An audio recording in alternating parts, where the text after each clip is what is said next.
बिस्मिल्लाहिर्रहमानिर्रहीम। नाज़रीन, programme current affair के साथ आपका मेज़बान सैयद आसिफ अली हमदानी हाज़िर खिदमत है। नाज़रीन, आज एक दिन में दो वाक़यात हुई हैं। एक, जब सुबह इमरान खान की जो बीवी है बुशरा बीबी, वो अडियाला जेल पहुंची तो कुछ नामालूम अफराद बाहर निकले और उन्होंने नाराबाजी की और उनकी गाड़ी को रोकने की कोशिश की और वहाँ से बड़ी मुश्किल से उनको निकाल कर ले जाया गया। ये अब ख़वातीन पे जो हमले हैं ये भी शुरू हो चुके हैं, क्योंकि ये एक बड़ी अजीब व गरीब सूरत हाल इस मुल्क के अंदर आए रोज़ बनती जा रही है कि कोई बंदा महफूज नहीं है। और बुशरा बीबी को हिरासत किया जा रहा है और उन्होंने आज उनके वकला ने बड़ी बरहमी का भी इज़हार किया है कि ये कौन सा तरीक़ाकार है और ये लोग कौन हैं और ये कहाँ से आए हैं और ये चंद लोग इनको इकट्ठा करके इनसे नाराबाजी किसने करवाई है। इसकी तहकीकात होनी चाहिए और अगर अदालतों के अंदर या कहीं पे जेल के अंदर किसी को मिलने जाना हो तो अगर इस किस्म के वाक़यात आएंगे तो ये फिर सिक्योर, अगर इतने हाई प्रोफाइल लोग नहीं हैं तो आम एक बंदा कैसे हो सकता है।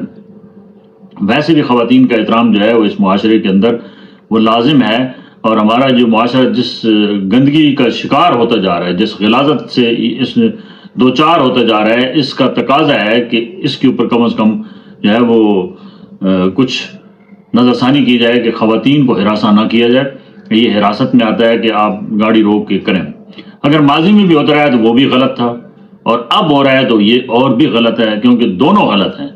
ये इकदाम ही गलत है। इसके ऊपर कोई कानून साजी होनी चाहिए कि ये कोई तरीक़ाकार नहीं है कि आप एक खातून को गाड़ी रोक के उसके ऊपर हुल्लड़बाजी करें और उसको गाली गलौज करें और नारेबाजी करें। दूसरी जानिब आज इमरान खान हुकूमत के एक बहुत सरकर्दा बंदा था और वो इस वक्त वहाँ पे बरतानिया में एक जगह छुपा हुआ था। आज उसके ऊपर भी हमला हुआ और तेज़ाब फेंका गया।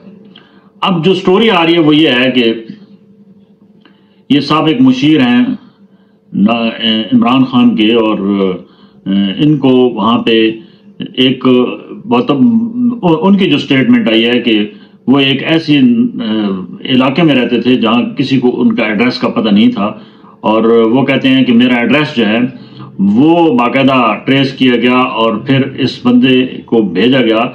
ये बेसिकली एक डिलीवरी बॉय था और उसने दरवाज़ा खटखटाया और कहा जी कि आपका पार्सल है।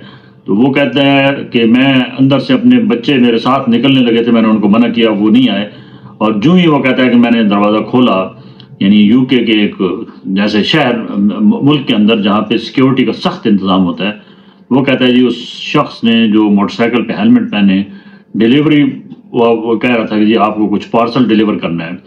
तो उस शख्स ने बोतल का ढक्कन खोला और उसने मेरे मुंह के ऊपर तेज़ाब फेंकने की पूरी कोशिश की। वो कहता है मैंने जल्दी से दरवाज़ा बंद किया, लेकिन तेज़ाब के कुछ छींटे जो हैं वो मेरी आंख पे भी पड़े और मेरी आंख मुतासिर हुई और मैंने उसी वक्त हेल्पलाइन पे पुलिस को इतला की और पुलिस, वो बंदा वहाँ से मौके से फरार हो गया और पुलिस ने मुझे वो लेकर गई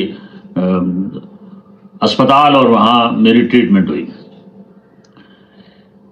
ये इस किस्म के वाक़यात अब हमारी इस कदर बदनामी का बायस बन रहे हैं कि हम अपने मुल्क के अलावा हम दूसरे ममालिक में भी अगर कोई बंदा जाता है तो हम वहाँ पे भी ऐसी गुल खिलाते हैं जैसे हम अपने मुल्क के अंदर खिलाते हैं और हम बाकायदा पीछा करते हैं और जो है वो हम हर मुमकिन कोशिश कर रहे होते हैं कि किसी तरीके से वहाँ पे भी ऐसा इकदाम किया जाए कि शर्मिंदगी का बायस हो। ये सिलसिला अब रुकना चाहिए, क्योंकि ये मुल्क दिवालिया हो चुका है, इसकी मैशत तबाह हो चुकी है, इसकी समाजियत तबाह हो चुकी है, इसका मजहबी तशख़्ख़ुस जो है वो मसख़ हो चुका है। इसका जिस नज़रिए पे ये पाकिस्तान बनाया गया था उसको हमने एक रद्दी की टोकरी में फेंक दिया है और नौजवान नस्ल को जिस कदर हम तबाही के दहाने पर लेकर जा रहे हैं, न रियासत इनको कोई सहूलतें फराहम कर रही है, बेरोज़गारी का सैलाब है और अब 18 साल से कम या 18 साल से कम उम्र बच्चों का जो है वो उनके ऊपर जुर्माने किए जा रहे हैं। بھائی ایک گھر کا مرد جو ہے وہ کمانے جاتا ہے تو اس کا جو بیٹا بڑا ہوتا ہے وہی اپنی بہنوں کو یا اپنے چھوٹے بھائیوں کو وہ اسکول لے کر آتا ہے، بازار سے چیزیں لاتا ہے. تو یا تو ریاست ان کی تمام تر رسپانسبلٹی اٹھائے اشیاء خرد و نوش گھر پہنچانے کی، ان کی تعلیم کی، صحت کی، تو پھر تو سمجھ آتی ہے کہ چلیں جی لا کے اوپر عمل درآمد کیا جائے.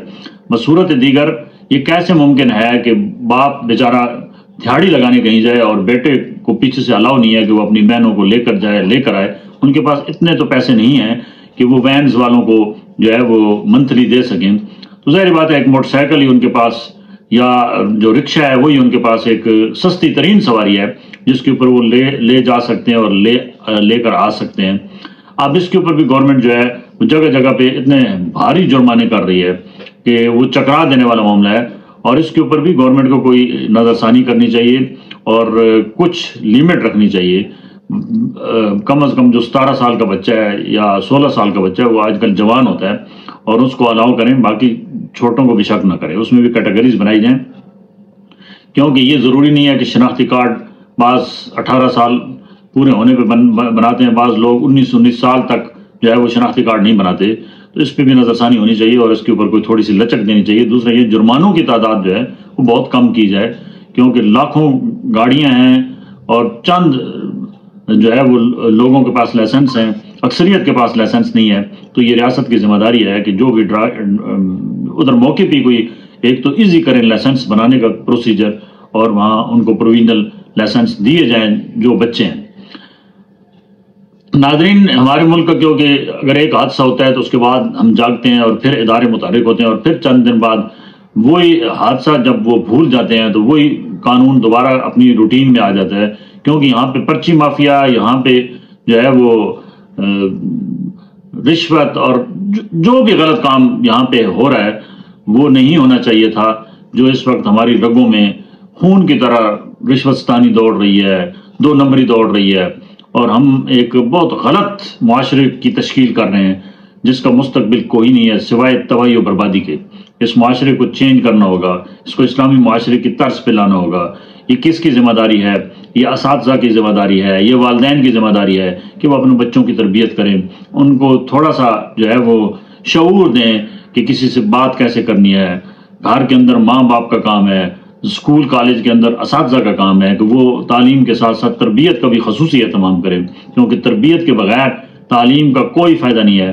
اور وہ پڑھا لکھا جاہل ہوتا ہے جو جہالت کی گفتگو کرتا ہے، جو جہالت اوڑھ کے وہ اپنی زندگی بسر کر رہا ہوتا ہے. اس کے پاس ڈگری ہونے کے باوجود اس کی گفتگو بھی جاہلانہ ہوتی ہے، اس کا اقدام بھی جاہلانہ ہوتا ہے. اس میں اور ایک ان پڑھ بندے میں کوئی فرق نہیں ہوتا، بلکہ ان پڑھ بندہ اس سے زیادہ بہتر جو ہے وہ گفتگو بھی کرتا ہے اور اس کو آداب کا بھی پتہ ہوتا ہے. اللہ تعالیٰ سے دعا ہے اللہ تعالیٰ وطن عزیز کو سلامتی میں رکھے اور ہمارے ناک پت اندیش حکمرانوں کو عقل سلیم دے. بہت شکریہ.